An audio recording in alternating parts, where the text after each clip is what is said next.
हॉस्पिटलमध्ये त्यांचं दुःखद निधन झालं आणि त्यानंतर ज्यावेळेस मला रात्री समजलं विजयरावजी वाकोडे यांचं निधन झालं त्यावेळेस रवी सोनकांबळे हे अचानक हॉस्पिटलमध्ये त्यांना जरा त्याचं BP वाढल्यानंतर मी त्यांना भेटायला गेलो होतो आणि आपल्यातून एक चांगला लोकनेता आपल्या अजून आज हरवलेला आहे. तो सर्वसामान्याच्या दुःखामध्ये सर्वसामान्याच्या लढ्यामध्ये समाजाचं नेतृत्व करणारा नेता फक्त परभणीचाच नव्हता, तो पूर्ण महाराष्ट्राचा होता. काल परवा डॉक्टर नितीन राऊत हे परभणीला आले होते आपल्या या घटनेच्या नंतर. त्यानंतर मुद्दाम आम्ही त्यांना विजयरावजी वाकोडे यांना तिथं बोलवलं होतं कलेक्टर ऑफिसमध्ये आणि कलेक्टर ऑफिसमधून झाल्यानंतर पत्रकार परिषदेमध्ये ते होते. त्यावेळेस डॉक्टर नितीन राऊत नागपूर इथं आल्यानंतर ते सांगत होते की नागपूरला आम्ही विजयरावजी वाकोडे आम्ही सातत्यानं लढा देत होतो. म्हणजे परभणीत नव्हे तर पुऱ्या महाराष्ट्रामध्ये लढा देणारा नेता कोण असेल तर फक्त विजयरावजी वाकोडे होते. त्याच्याशिवाय दुसरा कोणता नेता नव्हता. अशा प्रकारची परिस्थिती आपल्याला आता या ठिकाणी बघायला मिळते.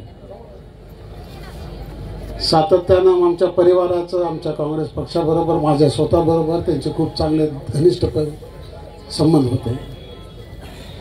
ज्या ज्या वेळेस आमच्यावर अडचणी येत होत्या त्यावेळेस ते धावून आमच्याबरोबर आलेले होते.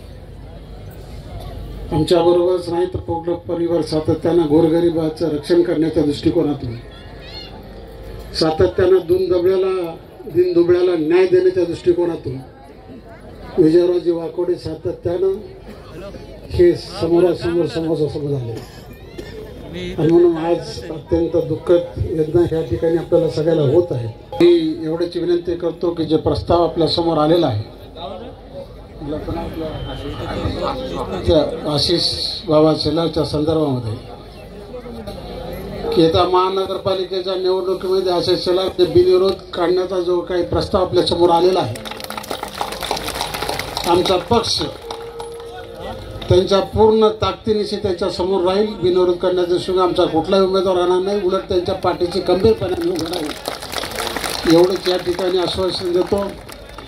आणि दुःखद निधनाच्या संदर्भामध्ये त्यांना भावप्रदी श्रद्धांजली मी माझ्यातर्फे माझ्या पक्षातर्फे आदरांजली वाहतो आणि ईश्वरचरणी एवढीच प्रार्थना करतो की त्या आत्म्यात शांती मिळो आणि त्यांच्या कुटुंबास समर्थपणे उभं राहण्याची ताकद देऊ एवढीच इच्छा व्यक्त करून मी आपले 2 शब्द संपवतो.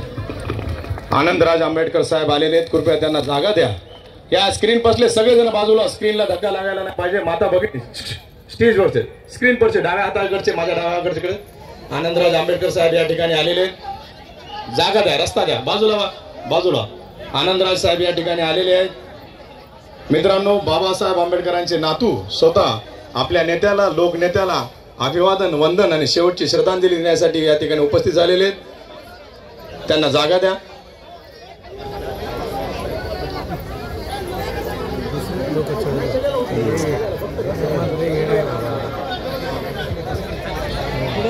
ते बुद्धम शरणम गच्छामी जे लावले ना 2 मिनिटं बंद करायला सांगा त्यांना.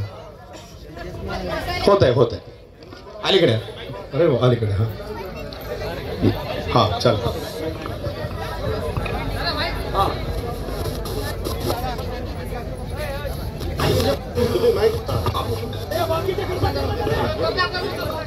या ठिकाणी मित्रांनो, परभणी जिल्ह्यातल्या नव्या मराठवाड्यातल्याच नव्या तर तव्या महाराष्ट्रातील आंबेडकर चळवळी बुलंद तोप मुलुक मैदानी तोप तुमचे माझे सर्वांचे नेते लोकनेते विजय वाकोडे साहेब यांना शेवटची श्रद्धांजली देण्यासाठी तमाम भारतीयांचे मार्गदर्शक सन्माननीय तमाम युवकांचे आंबेडकरवादी युवकांचे श्रद्धास्थान आदरणीय सन्माननीय नेते आनंदराजी आंबेडकर या ठिकाणी आलेले.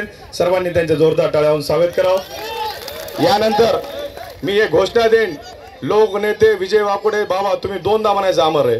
लोकनेते विजय वाकोडे बाबा, लोकनेते विजय वाकोडे बाबा. यानंतर आनंदराजी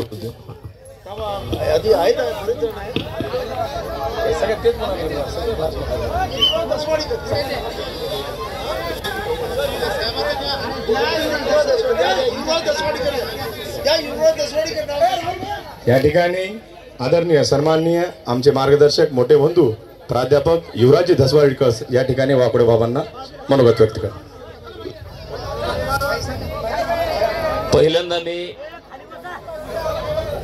तुमच्या आमच्या सगळ्यांचे बाबा लोकनेते आदरणीय विजयदादा वाकोडे यांना माझ्या वतीनं कुटुंबाच्या वतीनं पक्षाच्या वतीनं श्रद्धांजली अर्पण करतो. भावंडांनो, बाबा आपल्यातून गेलेले आणि हा केवळ बाबांच्या कुटुंबाला किंवा परभणीकरांना धक्का नाही तर संपूर्ण महाराष्ट्र हा आज कोमात गेल्यासारखी परिस्थिती निर्माण झालेली आहे भावंडांनो. कारण या शहराचा नव्हे, फक्त जिल्ह्याचा नव्हे, मराठवाड्याचा नव्हे तर महाराष्ट्राचा बुलंद आवाज आज हरपलेला आहे. आणि दुर्दैव असं की अशा वेळी बाबा गेलेले समाजाला त्यांची गरज होती. समाजाला ज्या ज्या वेळेस समाज अडचणीत आला, समाजावरती अन्याय अत्याचार झाले, त्या वेळेस धावून जाण्याचं काम बाबांनी केलेलं. मग तो परभणी जिल्हा असो, लातूर जिल्हा असो, नांदेड जिल्हा असो, बीड जिल्हा असो, त्यांचं कार्यक्षेत्र हे संपूर्ण महाराष्ट्र त्यांचं कार्यक्षेत्र होतं. अगदी मिसरूड फुटलं नव्हतं त्यावेळेस पासून अन्याय अत्याचाराच्या विरोधामध्ये बंड करण्याचं काम त्यांनी केलेलं आहे.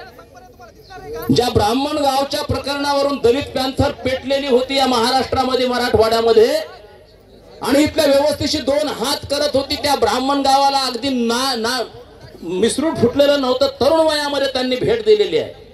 राजाभाऊ ढालेंच्या सोबत त्यांनी त्या गावामध्ये जाऊन तिथल्या लोकांना आधार देण्याचं, धीर देण्याचं काम आदरणीय विजयदादा वाकोडे यांनी केलेलं आहे भावंडांनो. तिथपासूनचा निळ्या झेंडाचा जो त्यांचा प्रवास आहे, निळा झेंडा तेव्हा हातात घेतला आणि सरते शेवटी त्यांचा शेवट देखील या निळ्या झेंड्याच्या सावलीमध्ये झालेला आहे भावंडांनो. ही फार गर्वाची गोष्ट आहे मित्रांनो.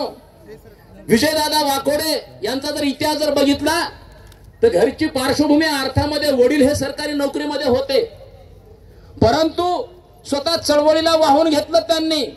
अनेक प्रसंग असे आले की वडील नोकरीत असताना, महसुली अधिकारी असताना त्यांच्याच विरोधामध्ये आंदोलन करण्याची वेळ त्यांच्यावरती आली.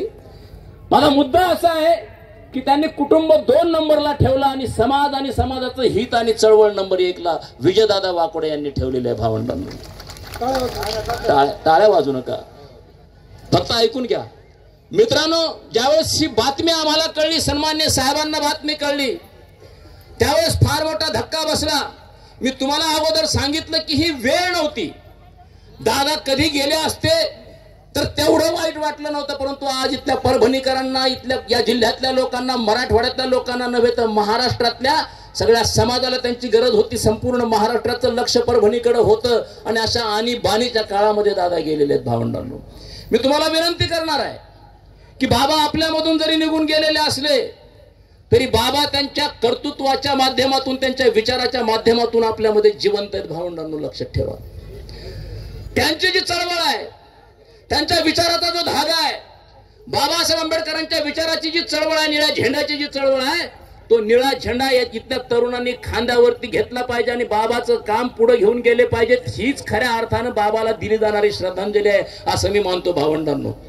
आणि म्हणून या परभणी शहरातल्या सगळ्या भावंडांना मी विनंती करणार आहे, आपल्यावरती फार मोठं संकट आहे.